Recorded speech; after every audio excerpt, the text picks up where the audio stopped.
Otasansan rédíò and TV. àṣé lóòótọ́ lọ̀rọ̀ yorùbá kan tó ní ẹyin lóhùn tó bá ti jábọ́ kò ṣeé kó. ọ̀rọ̀ tó jáde lẹ́nu gbajúmọ̀ olórin fújì ọmọ bíbí ìlú ìbàdàn adébísí táyé kọ́rẹ́ǹsì tí àwọn olólùfẹ́ rẹ̀ túmọ̀ sí bàbá ọ̀nàrẹ́bù. ọ̀rọ̀ tó sọ nípa àṣepamọ́ tó wà láàrin rẹ̀ àti gómìnà ìpínlẹ̀ ọ̀yọ́ nígbà kan tó ti dolóògbé gómìnà Àlàó Akala. ọ̀rọ̀ náà ti di rántó, ọ̀rọ̀ náà ti di fàǹfà, ó ti dọ̀rọ̀ gbòòrò láàrin àwọn èèyàn pàápàá jùlọ lórí ẹ̀rọ ayélujára ojú òpó Facebook.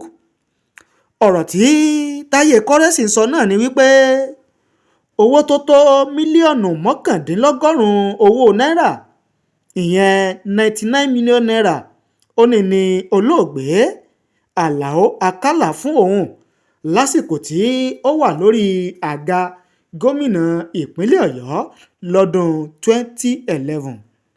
Currency ní olóore tí òun ò lè gbàgbé ní Àlàó Akala torí wípé owó tí Àlàó Akala fún òun nígbà náà ni ó jẹ́ àsínà fún òun tóun fi di olówó ọlọ́lá ọlọ́rọ̀ nídìí iṣẹ́ orin kíkọ.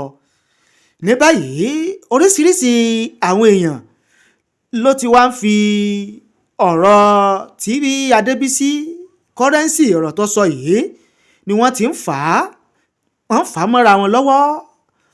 wọ́n wá sọ di gbangba bẹ́ẹ̀ nígbàgbọ́ tí tó jẹ́ pé oníkálukú ni wọ́n ti ń sọ ìwòye àti èrò tiwọn lórí ọ̀rọ̀ tó jábọ́ lẹ́nu Taye Currency ọ̀hún.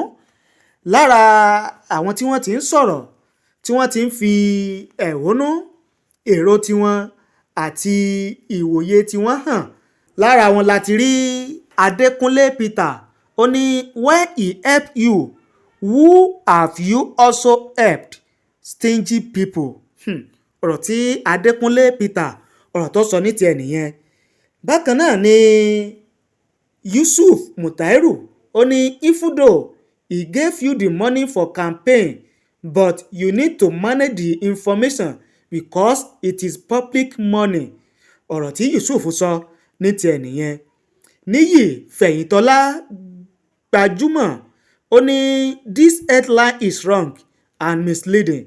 Rather, Oyo State Agon during Àlàó Akala administration contracted him to perform at all the election campaign rallies across all the 33 local government areas of the state. The value of the contract was 99 million naira, meaning each of the 33 local government councils in the state contributed 3 million naira to the fund. Gẹ́gẹ́ bí Níyì Fẹ̀yìntọ́lá gẹ́gẹ́ bí ó ṣe sọ ní tiẹ̀. bákan náà Abdulkareem Pópóọlá ó ní you will be invited by EFCC. Abba ọ̀gá o, Oyo State money given to you alone.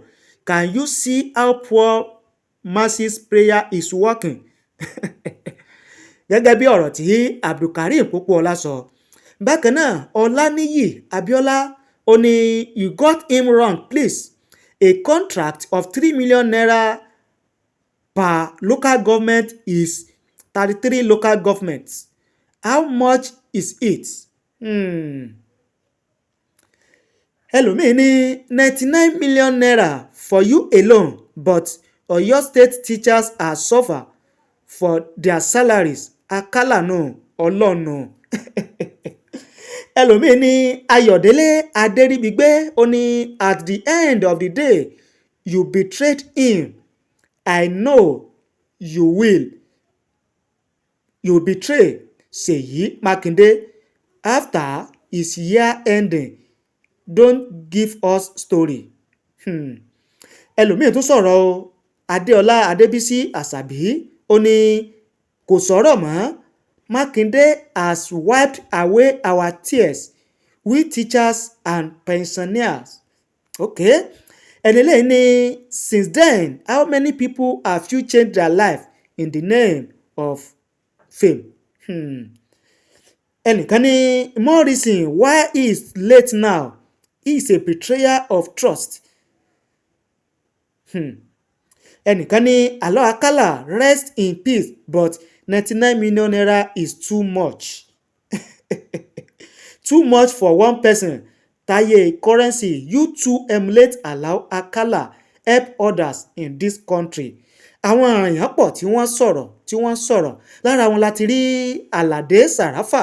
Àwọn ní má fún wa léèrí, you have something that you are hiding,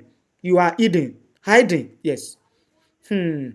Babatunde Majid ní 99 million naira for musician when the civil servant were suffering under Akala administration. Ọ̀gá oríṣiríṣi àwọn èèyàn òun náà ni wọ́n sọ̀rọ̀ ni wọ́n fi ẹ̀hónú wọn hàn. Lára wọn láti rí Báyọ̀wá Hasan. Àwọn ní in my opinion this guy is not saying the truth, and if it is true you need to tell us why he gave you that kind of money. Moreover, you definitely know that the money is a public money which EFCC have the power to interrogate you to establish what really happened between the two of you. I hereby call EFCC attention to this self-confession. ẹnìkan ní opportunity comes but once. Balógun Tọ́pẹ́ Ọlálékan ní not for free, he gave him for his musical campaign song and use of instruments across the 33 local governments of Oyo State. ẹnìkan ní Akala was not rest in peace if that truth talk from Currency. Gẹ́gẹ́ bí Àrẹ̀mú Gbénga bó ṣe sọ. Abdulkadir Adeleke òun ní irọ́ ni jàre. Truly we all know late Akala is a ATM governor but not that stupid to that level. Taye Olórin say something else. This one you said was a big lie. Gẹ́gẹ́ bí ó ṣe sọ ní tiẹ̀. Oríṣiríṣi àwọn èèyàn òun náà ni wọ́n ń sọ̀rọ̀ tó pọ̀ léyìí tí a lè mú wá tán lórí ọ̀rọ̀ tí gbajúmọ̀ olórin Fuji Adébísí Taye Currency lórí ọ̀rọ̀ tó sọ yìí wípé Àlàó Akala nígbà ayé rẹ̀ nígbà tó wà ní ipò gómìnà nípínlẹ̀ Ọ̀yọ́ lọ́dún 2011 ó fún òun ní 99 million naira ṣùgbọ́n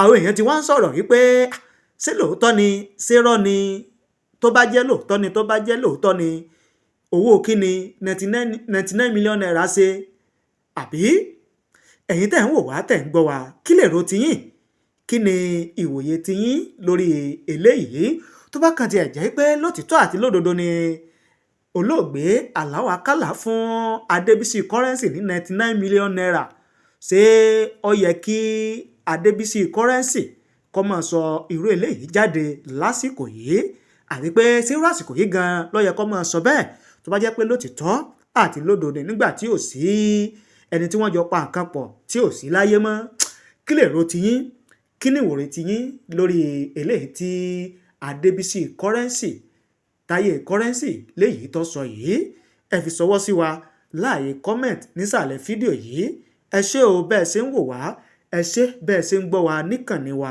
Otasansan rédíò TV Yorùbá tẹ́yìn náà bá fẹ́ máa gbọ́ àṣírí ìròyìn tó jẹ́ òtítọ́ ìròyìn tó jẹ́ òdodo bó ṣe ń lọ àti bó ṣe ń ṣẹlẹ̀ nílẹ̀ Yorùbá lórílẹ̀‐èdè Nàìjíríà nílẹ̀ Áfíríkà àti káàkiri àgbáńlá ayé ẹ má gbàgbé láti bá ní subscribe sórí ìkànnì yìí kẹ́ẹ̀dẹ̀ tan notification bell aago rán mi létí kẹ́ẹ̀lẹ́ láǹfààní láti máa wò wá láti máa gbọ́ wa lóòrèkóòrè tá a bá ti mú tuntun wá fún yín ẹ ṣé o àdúpẹ́ bẹ́ẹ̀ ṣe ń wò wá àdúpẹ́ bẹ́ẹ̀ ṣe ń gbọ́ wa ojú tẹ́ ẹ fi ń wò wá kò ní fọ́ etí tẹ́ ẹ fi ń gbọ́ wa kò ní di láṣẹ Èdùmàrè.